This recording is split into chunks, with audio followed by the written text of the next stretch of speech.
ہے رشتہ دار اگر غریب ہے، رشتہ دار اگر غریب ہے اس کو صدقہ دینا، اس کو زکوٰۃ دینا، یہ بہت صلہ رحمی کی بہت بڑی شکل ہے۔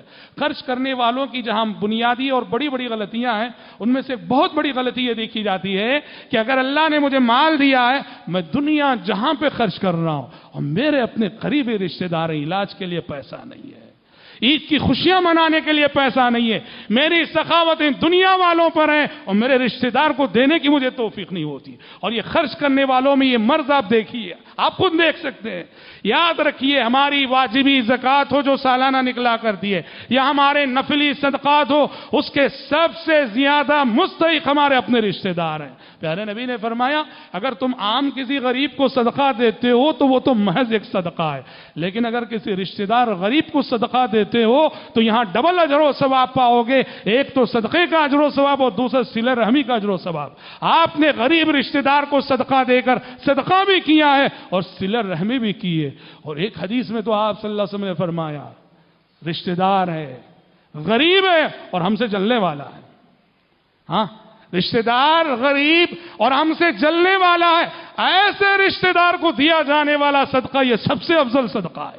آپ نے فرمایا، افضل الصدقۃ علی ذی الرحم الکاشح، سب سے افضل صدقہ وہ ہے جو اس رشتہ دار کو دیا جائے جو ہمارے تعلق سے اپنے دل میں نفرت رکھتا ہے۔ یہ سب کام آسانی سے ہونے والے نہیں۔ جو شخص اپنے نفس سے مجاہدہ کرتا ہو، اپنے نفس کے شر سے واقف ہو، اسی شخص سے یہ سب نیکیاں ہو سکتی ہیں، ورنہ تو انسان جب انتقامی مزاج میں آتا ہے تو وہ اینٹ کے مقابلے میں پتھر ہی کی بات کرتا ہے۔ ہمیشہ سے عاجز ہونا، دینے کے لیے اسے جانا جو غریب ہے اور ہم سے جلتا ہے، ہم پہ تبصرے کرتا ہے، اس کو جا کے دینا، یہ مجاہدہ نفس کی اور نفس کو دبانے، نفس کو کچلنے کی اور اللہ کی رضا کی خاطر جو ہے اپنے نفس سے لڑنے کی بہت بڑی شکل ہے۔ اور اسی طرح سے حضرات یہ بات بھی یاد رکھیے، رشتہ داری کو نبھانے کے بہت سارے ذرائع جو ہیں، ان میں سے ایک بنیادی اور سب سے اہم میں اسے کہوں گا وہ یہ ہے کہ ہمارے جو رشتہ دار گمراہ ہیں انہیں ہدایت پہ لانے کی کوشش کرنا۔ ہمارا رشتہ دار ہے بدعتی ہے، ہمارا رشتہ دار ہے قبر پرست ہے، ہمارا رشتہ دار ہے بے دین ہے، ہمارا رشتہ دار ہے بے نمازی ہے، ہم فوراً اس کی بدعتوں، قبر پرستی اور بے دینی کا حوالہ دے کے کٹ جاتے۔ کٹ جاؤ گے تو اصلاح کون کرے گا ان کی؟ ان سے تو آپ کو قریب ہونے کی ضرورت ہے۔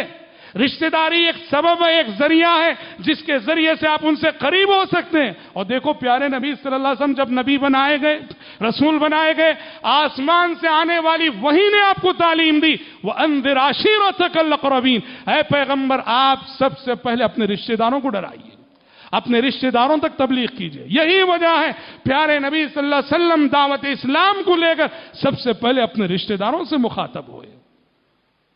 اسی لیے بہت ضروری ہے کہ ہمارے جو رشتہ دار گمراہ ہیں، راہ راست سے بھٹکے ہوئے ہیں، انہیں راہ راست پہ لانے کی کوشش کرنا یہ صلہ رحمی کا بہت بڑا تقاضا ہے۔